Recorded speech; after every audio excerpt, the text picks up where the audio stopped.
Olá, meus camaradas! Vamos para mais um vídeo desse canal e hoje nós vamos falar um pouquinho, né, qual é a origem da capoeira.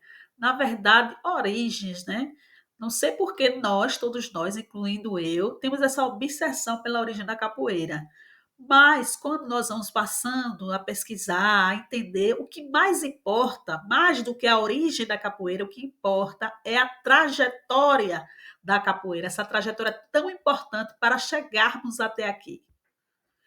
Cada pesquisador foi colocando as suas impressões e nós podemos, através das pistas, dos indícios, formular a trajetória da capoeira para que a gente chegue até essa origem que não é exata, mas que nós podemos conjecturar. Hoje, nós vamos continuar aqui com o professor Carlos Eugênio Líbano Soares, que traz, nesse capítulo 4, como objetivo, analisar a vivência e o cotidiano dos capoeiras nas prisões. Eu não vou me aprofundar nas prisões em si, porque nós já temos um vídeo específico só explicando as prisões, a Presicanga, o Arsenal da Marinha, o próprio DIC, né? Nós vamos hoje adentrar nesse cotidiano, como é que os capoeiras se comportavam ali, como é que aconteceu a forma com que nós chegamos até aqui. Antes de entrar na obra em si, nós vamos fazer uma reflexão com o antropólogo Roberto da Mata e o seu conceito do jeitinho brasileiro. Para Roberto da Mata, o brasileiro tem um jeitinho específico de lidar com as situações, com as leis, e nós vamos entender qual é essa relação com a capoeira. Por que, que eu trouxe essa reflexão até aqui? Porque para Roberto da Mata, o malandro é o profissional do jeitinho. E nós já sabemos a nossa relação com a malandragem, que a gente vai discutindo ao longo dos processos dos vídeos. Mas deixa eu te contar uma história real, né? Que inclusive eu sempre compartilho com meus alunos, com meus mentorados. Meu sogro, internado em estado grave, sem plano de saúde, dependendo do SUS, não tinha UTI. E aí? Meu marido ligou para um amigo da capoeira que trabalha no hospital, hoje esse amigo é mestre, né? E ele conseguiu. O pai dele conseguiu uma vaga. E eu disse para ele: Olha, eu não estou te julgando. Acredito que fosse meu pai, eu faria o mesmo. Mas percebe como é o jeitinho. Quantas mães, quantos pais não estavam na fila também esperando por essa UTI? Você já pensou nisso? Como nós, no nosso dia a dia, cometemos atos de corrupção, esse nosso jeitinho, essa nossa forma de ser que temos no Brasil e achamos às vezes que é normal. Eu trouxe essa reflexão para a gente pensar, para a gente não normalizar a corrupção. É aqui que a gente entra na malandragem, né? Que a capoeira conhece bem, porque essa flexibilidade, essa forma de driblar o sistema está entranhada na nossa história. E na capoeira, essa malandragem virou o quê? Virou arte, virou jogo, virou resistência. Roberto da Mata vai falar que o jeitinho é uma forma de navegar nas contradições do Brasil, uma forma de sobrevivência. E a capoeira é um espelho disso. Comenta aí embaixo nos comentários se você já deu um jeitinho assim. Vai lá, né? Não tenha vergonha, não, porque todos nós, em algum momento, nós fazemos esse jeitinho. Sabe aquela frase, você sabe com quem você está falando? Quem nunca escutou isso, né? Aproveita para compartilhar esse vídeo, porque, como eu sempre digo, que para entender a história da capoeira, tem que estudar a história do Brasil. Eu estou aqui para te ajudar, eu, né? E o professor Carlos Eugênio Líbano Soares, porque nós estamos estudando a obra dele. E aí ele traz nesse quarto capítulo esse cotidiano ali na Ilha das Cobras. Tem um fato lá no início do português Joaquim Antônio que vai relatar em um boletim, né? Vou chamar de boletim de ocorrência, não era assim que chamava, mas registro de prisão, que os soldados espancaram ele, bateram muito nele e ele estava prestando uma queixa. E o que é que chamou a atenção ali naquele relato? Era justamente a forma com que os soldados batiam. E a cabeçada, como eu já falei em outros vídeos, é um movimento típico da capoeira. Vários golpes foram se perdendo durante o tempo, mas a cabeçada, até hoje, né, nós utilizamos na nossa capoeira. O que o professor Carlos Eugênio vai chamar a atenção é que os capoeiras eram participantes ativos do mecanismo de funcionamento ali da Ilha das Cobras. Tinha vários presos, mas que os capoeiras eles se movimentavam muito bem ali, né? O nosso jeitinho, a nossa malandragem, a gente conseguia falar gente enquanto capoeira, né? Os capoeiras que estavam ali naquele momento. E também o tratamento que era diferenciado dos homens livres e dos escravos. Os donos de escravos, eles reclamavam muito da intromissão do império nas propriedades particulares. Sim, porque nós sabemos que o negro escravizado era tratado como mercadoria, como uma propriedade particular, porque era assim, era a propriedade de alguém. Então, eles reclamavam muito disso. E aí nós vamos ver mais lá na frente o que isso tinha a ver com as prisões. O professor Carlos Eugênio vai falar sobre essa construção do dique lá na Ilha das Cobras. E uma das perguntas importantes que eu trouxe aqui para que a gente possa refletir é qual foi o impacto da presença de escravos capoeiras ali naquele movimento. Ele traz também um mapa da ilha, onde tem vários espaços, era bem grande e era dividido por espaços, inclusive de laboratório, e os capoeiras se transitavam em vários espaços ali da Ilha das Cobras. Mas a maioria deles iam para a construção do dique, porque eram considerados os presos mais perigosos. Assim traz o professor Carlos Eugênio. Inclusive a disciplina dentro dessas prisões, que era a ferro. Os trabalhos extenuantes na pedreira, porque eles tinham que construir esse dique, às vezes no sol quente, sem condições nenhuma de trabalho. Uns dormiam acorrentados aos outros, eles faziam isso para evitar as sugas, né? Outros caminhavam com bola de ferro, parece até cena de filme, mas era assim que acontecia, está nos documentos. E essa bola era presa nos pés, né?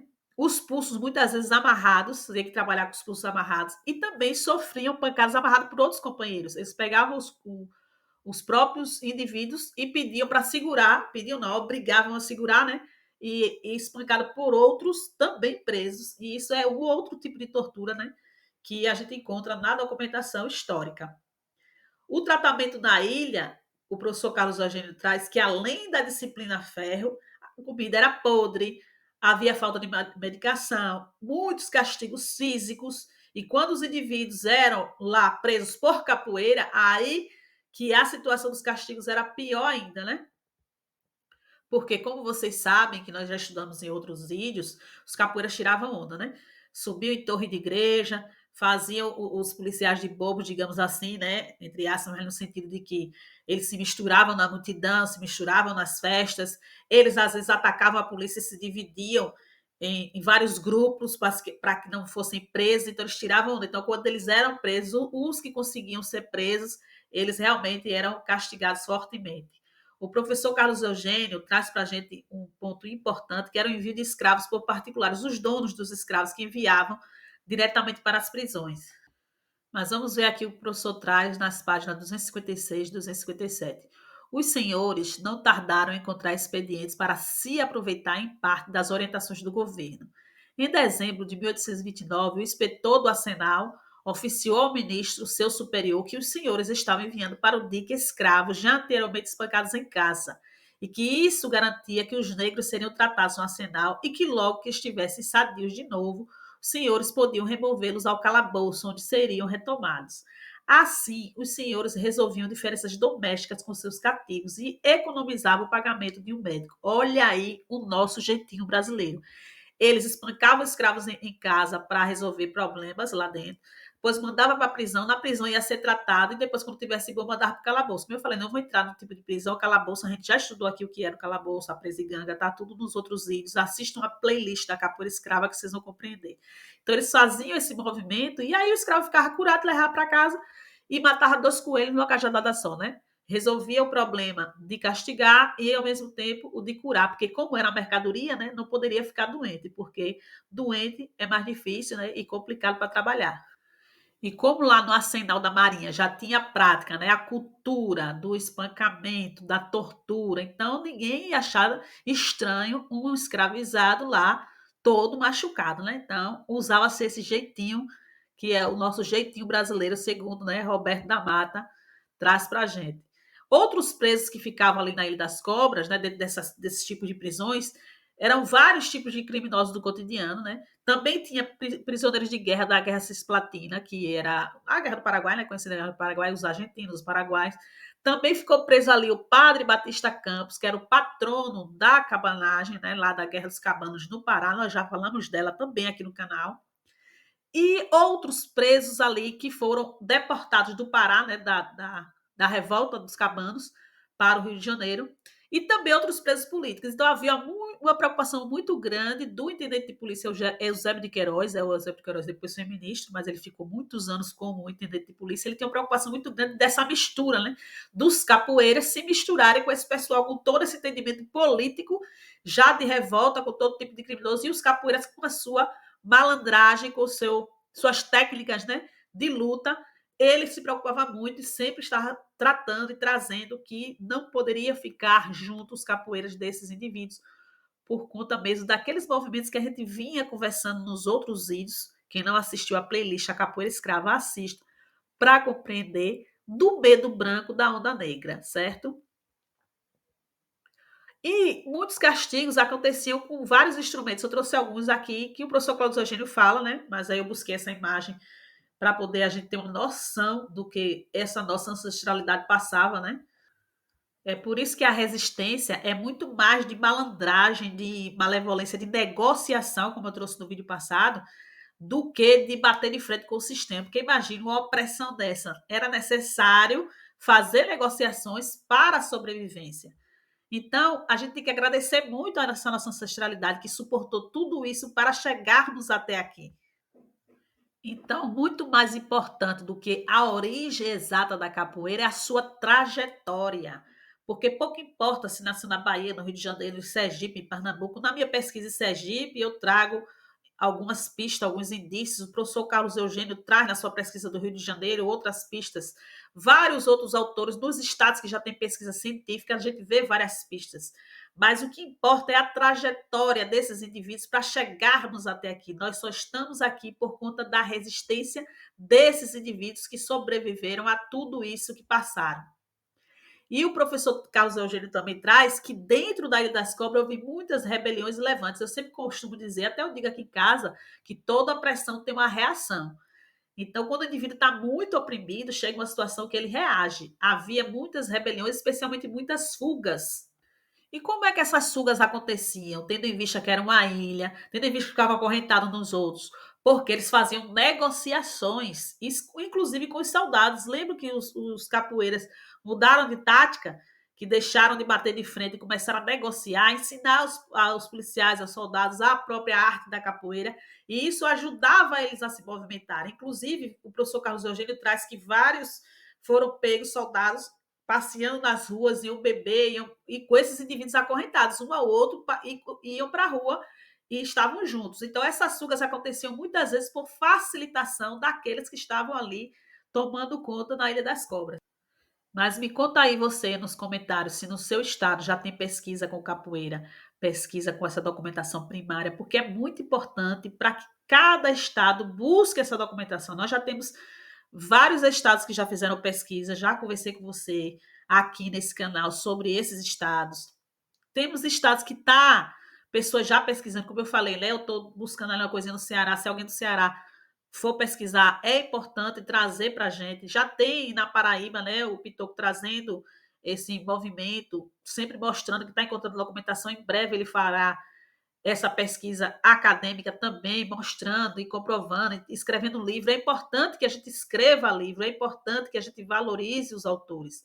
Eu quero aproveitar esse momento para agradecer que nós conseguimos chegar a 100 inscritos no canal. Já passamos um pouquinho, mas 100 inscritos é um marco muito importante para mim, muito importante para a capoeira, para que a gente continue estudando.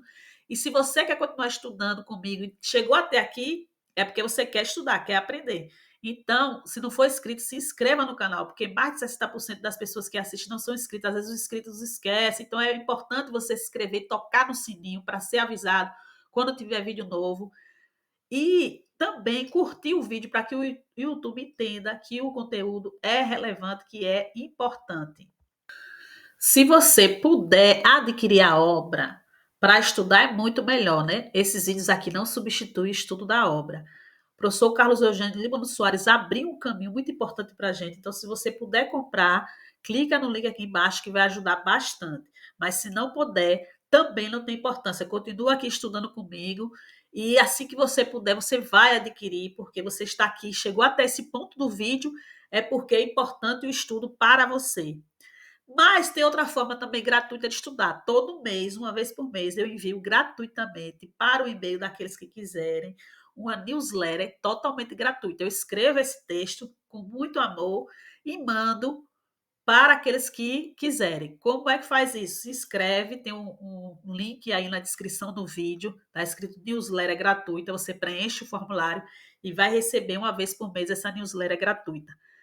Eu escrevo e leio sobre capoeira todos os dias, então muita coisa não cabe, né, na tese de doutorado, que eu estou terminando o doutorado agora, então eu vou escrevendo e vou deixando aí para compartilhar com os camaradas. Mas o livro, a obra, para você diagramar, para você formatar, para você contratar uma editora, tudo isso é bastante trabalho, é bastante custoso, né? Gasta bastante, o autor ganha quase nada. Envio tudo, né? Plataforma que fica hospedado a obra. Então, quando você puder adquirir, adquira. Eu sempre estou adquirindo, tudo que sai com capoeira, eu entro em contato com o autor e sempre estou adquirindo, porque eu acho que é muito importante valorizar a pesquisa. E você, capoeira, lembre-se, capoeira tem que ter propósito. E na roda do conhecimento também tem que ter malícia, tem que ter mandinga, tem que ter dendê. Axé, meus camaradas, até o próximo vídeo.